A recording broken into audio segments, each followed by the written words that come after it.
Writing style engaging. Hey everyone, have you caught the latest shake-up in the political sphere?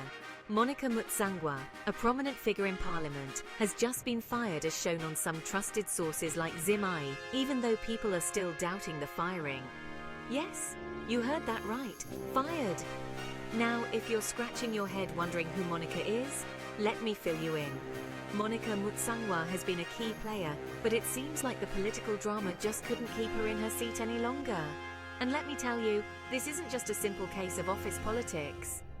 The buzz around town is that there's been a serious clash, a tiff if you will, between her husband and none other than the Vice President Chiwenga.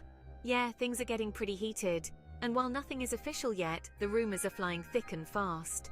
So, what led to this dramatic decision? While details are scarce, the tension has been brewing for a while and it seems like things finally boiled over. It's like watching a political drama unfold right before our eyes. Now, I know you must be wondering, what's next for Monica? What does this mean for the balance of power? These are great questions, and they deserve our attention. This firing could have ripple effects, affecting not just the individuals involved but the entire political landscape.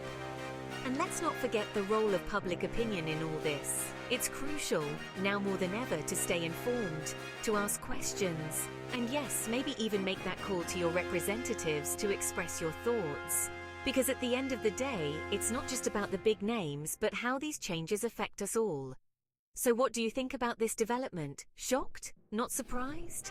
I'm eager to hear your thoughts, so drop your comments below, and let's get this discussion going. And remember, stay informed and engaged, because politics, well, it affects us all. See you in the next video.